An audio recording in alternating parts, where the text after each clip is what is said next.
Imagine a time when movies were seized by government agents, burned in raids, and whispered about like forbidden secrets. The 1980s was that dark era for European horror cinema.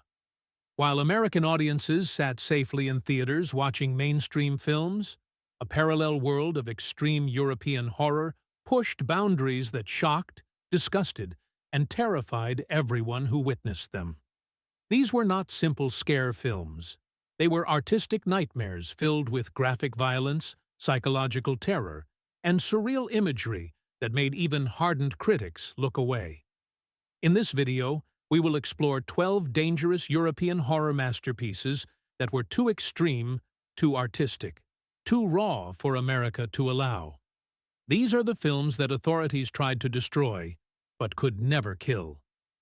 Movie 1. Phenomena, 1985. Director Dario Argento made Phenomena in 1985, starring a young Jennifer Connelly in one of her early roles. The film tells the story of a girl who can talk to insects using her mind. She goes to a Swiss boarding school where murders are happening. She works with a scientist in a wheelchair to solve the mystery. In Europe, people loved how strange and beautiful the film was. But in America, it was changed. The title became Creepers, and almost 30 minutes were cut out. This made the film confusing and hard to follow. However, secret copies of the real European version spread among horror fans, who said it was completely different and much better. Making the film was difficult.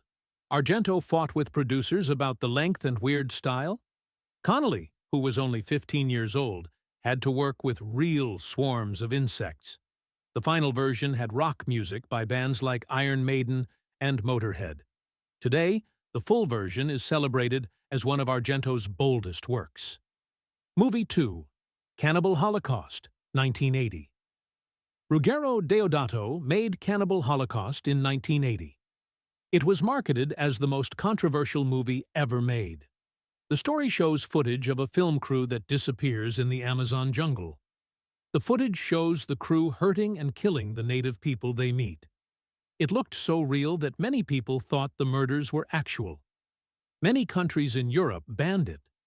America's censors were horrified, especially because real animals were killed on film.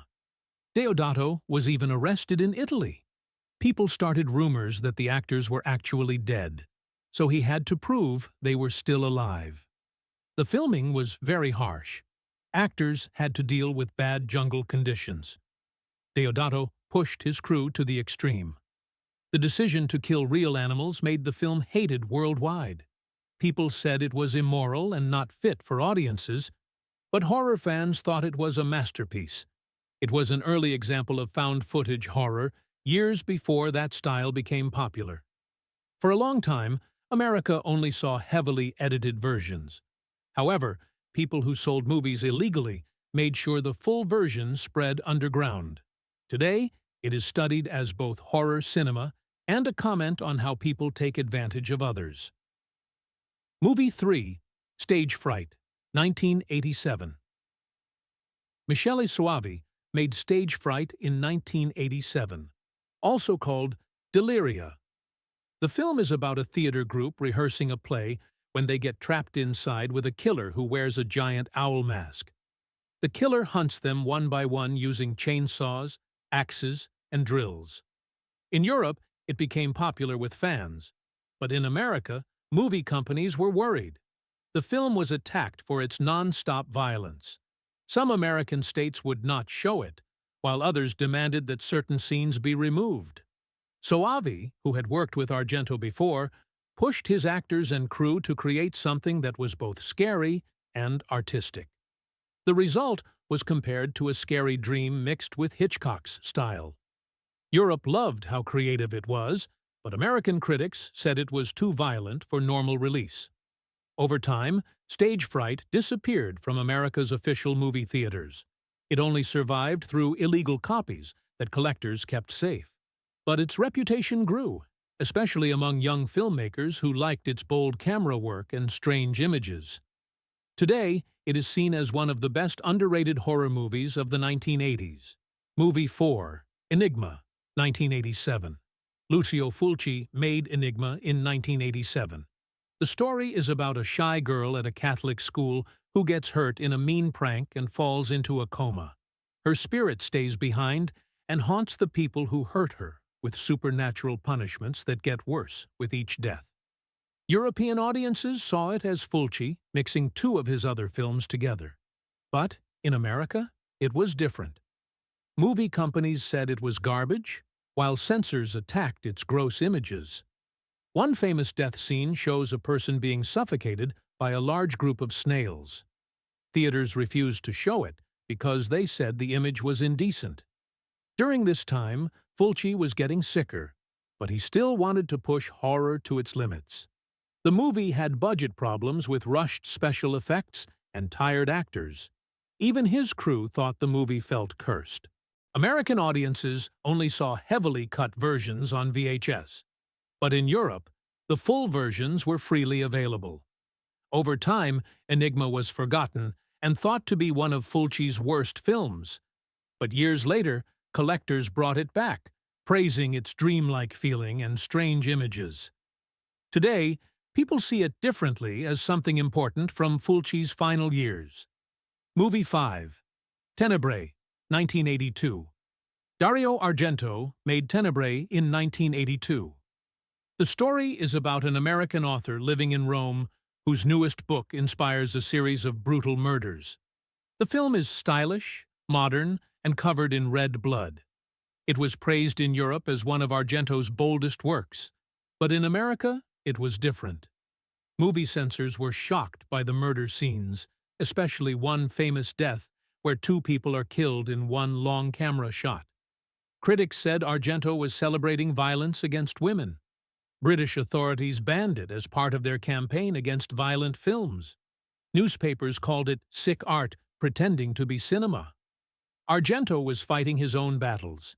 He said Tenebrae came from his anger at critics who called his work dangerous. On set, he pushed his crew until they were exhausted. But the results were impressive. The film had bold buildings, smooth camera movements, and a visual style that influenced many directors later. For years, Americans could only see a cut version called Unsane, but horror fans whispered about the real European cut, which was completely different and had Argento's hypnotic style. By the 1990s, film festivals and illegal movie sellers brought back the true version. Today, Tenebrae is seen as one of Argento's greatest works. Ironically, banning it only proved what the film was about: who controls the story. Movie 6. Santa Sangre, 1989. Alejandro Jodorowsky made Santa Sangre in 1989.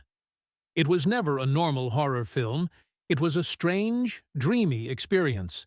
The story is about a circus performer who was hurt by his controlling mother, religious cults, and murders carried out with her cut-off arms. In Europe, critics loved how artistic it was. But in America, movie companies hesitated. The mix of religious images, graphic violence, and strange art scared people. Some theaters would not show it, and censors wanted changes. People whispered that Jodorowsky's vision could not be shown to American audiences. Making the film was just as strange as the movie itself. Jodorowsky used his own children as actors, which created real family stress on set. Crew members later said they barely knew what they were filming. Some critics called it genius. Others called it insane. In America, it only got a limited release with cuts and was surrounded by controversy. For years, it existed as a hidden legend. On VHS, it became a treasure among collectors. Today, Santa Sangre is seen as a masterpiece of strange art, studied in film schools and loved by horror fans for its bold ideas. Movie 7. City of the Living Dead, 1980. Lucio Fulci made City of the Living Dead in 1980, also called The Gates of Hell. It was the first part of his trilogy about the end of the world. The story starts when a priest kills himself in a small town, which opens the gates of hell. What happens next is not just scary. It is a flood of gross images. Bodies throw up their insides, heads are drilled open, and dead bodies rise from the ground. European audiences were used to Fulci's extreme style, but American movie companies refused. The MPAA, the American Movie Rating Board, demanded huge cuts that destroyed Fulci's strange style and speed. Critics called it confusing. Others said it was evil. In Britain, it was quickly added to the list of violent films to ban. Authorities took copies and newspapers condemned it. Fulci pushed his crew to create some of the most realistic blood and gore effects ever made at that time. Actors later said they were shocked by the level of violence. Stories spread that even serious horror fans passed out during screenings. For years, the film stayed secret in America. It was only available in cut versions on VHS. But among collectors, full versions passed around like illegal goods. Today, it is seen as a landmark in European horror. It was banned and made fun of, but it was proven right. Fulci's message was clear. If hell existed, it was not just an idea. And that made censors very uncomfortable. Movie 8, Anthropophagus, 1980. Italian director Joe D'Amato made Anthropophagus in 1980, also called The Grim Reaper. It got a bad reputation right away as one of Europe's most stomach-turning horror films. The plot is simple. A group of tourists are stuck on a remote Greek island. They find the ruins of a cursed family and a cannibal killer hiding in the shadows. But what shocked people was not the setting. It was the graphic images. The film's famous center scene shows a pregnant woman's unborn baby being eaten by the killer. Critics gasped. Audiences ran away. British authorities quickly took the movie off the market under the video nasty panic. America was just as harsh. Distribution was stopped. Theaters would not show it. Even low-budget theaters hesitated. D'Amato loved the scandal. He pushed his crew to make blood and gore effects that looked so real that some people thought real dead bodies were used. Rumors spread that actors refused to watch the finished film. Censors in many countries wanted changes, but D'Amato bragged that the scandal only helped sales. Over time, Anthropophagus disappeared from legal sale. It only lived on in illegal VHS tapes that collectors traded. But later, the same scenes that once got the film banned made it a cult favorite. Today, horror fans respect it as one of the most extreme Italian shocking movies ever made. The lesson? Sometimes the scariest monsters are not supernatural. They are human appetites let loose. Movie 9, Possession, 1981. Andrzej Żuławski made Possession in 1981. When it came out, critics and audiences did not know if it was horror, strange art film, or madness. It stars Isabella Adjani and Sam Neill. The story is about a falling-apart marriage in Cold War Berlin, but it quickly turns into madness, body horror, and a famous subway scene that critics called cinema's most disturbing moment. In Europe, it divided audiences. In France, Adjani won Best Actress at Cannes Film Festival, though she later said the role almost destroyed her mental health. In Britain, the film was immediately attacked during the violent movie Purge. The mix of religious images, sexuality, and grotesque creature effects was ruled unfit for release. In the United States, movie distributors removed almost 30 minutes from the film. This destroyed its strange rhythm and made it almost impossible to understand. Behind the scenes, Żuławski fought with producers who begged him to make his vision less extreme. He refused. The special effects were made by Carlo Rambaldi, who also worked on E.T. and Alien. They shocked even experienced technicians. Some people whispered that Adjani had a mental breakdown after filming her subway scene, though she later admitted it took years for her to emotionally recover. For many years, Possession was buried under censorship and cut reels. Yet it gained a strange second life on illegal tapes. Horror fans whispered about the uncut version as though it were forbidden scripture. Today, restored in perfect quality, The film is praised as one of the boldest European horrors of its time. Movie 10. The Beyond, 1981. Lucio Fulci was already famous for gore, but when he made The Beyond in 1981, even experienced censors were shocked. The film is set in Louisiana, but filmed with the strange dreamlike style of Italian horror. The story is about a woman who gets a cursed hotel built on top of one of the 7 gates of hell. What starts as a gothic feeling quickly becomes a nightmare of maggots, melting skin, and blood-soaked visions. In Europe, audiences loved its art. In America, however, movie companies panicked. The Motion Picture Association said it was too violent for regular release. They demanded big cuts that ruined Fulci's original idea. Many theaters refused to show it. For years, American audiences only saw a heavily cut version called 7 Doors of Death. The real masterpiece stayed hidden overseas. Behind the scenes, Fulci fought with studios and critics. His crew talked about working in almost chaotic conditions, where sets often flooded with animals. Real tarantulas were used in the famous eye-gouging scene. Actors later said they barely understood the broken script, but trusted Fulci's hypnotic images to tell the story. American critics dismissed it as garbage, yet the ban only made it more famous. In the 1990s, uncut copies smuggled from Europe started showing at midnight screenings. Horror magazines called it a lost masterpiece. Today, it is praised as part of Fulci's Gates of Hell trilogy. Movie 11. Opera, 1987. Dario Argento made Opera in 1987. It may be his most beautiful and most cursed film. The story is about a young opera singer hunted by a masked killer who forces her to watch brutal murders. The killer's method is unforgettable. He tapes needles under her eyelids so she cannot look away. European audiences were impressed, but American movie distributors were horrified. The MPAA demanded large cuts to its most violent scenes. They argued that the eye needle image was too cruel. Some theaters refused to show it. The film's American release was delayed by a lot. Behind the scenes, chaos happened. Argento fought with producers over costs. The lead actress, Christina Marciach, was reportedly traumatized by Argento's demands. She had to spend hours having tape prosthetics put near her eyes. Argento himself got hurt on set, and rumors spread about mysterious accidents on the production. Despite the bans, the film got a cult following. Fans whispered about the uncut version. Illegal tapes spread in horror circles.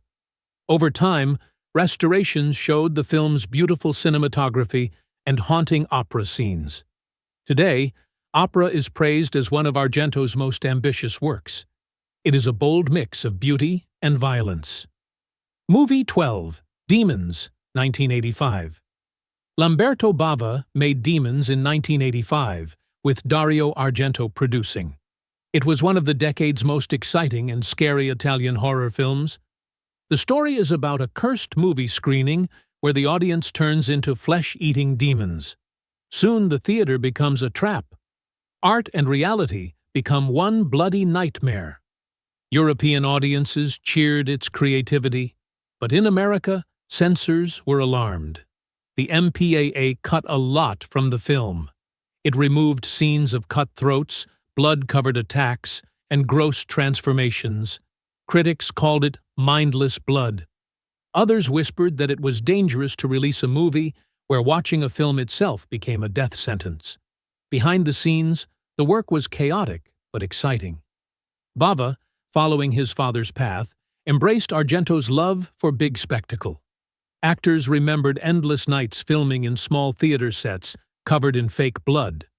The soundtrack with heavy metal bands like Mötley Crüe only made the chaos worse. In America, the cut version lost much of its power, but fans who found the full European version were amazed. Illegal VHS tapes spread at horror conventions. Demons quickly got a cult following. Today, it is seen as one of the best Italian horror experiences of the 1980s. The irony is that Demons itself was a movie about censorship. 15 films, each banned, cut up, or buried. Yet every single one survived. They were passed from person to person, whispered about at midnight screenings, and reborn as cult legends.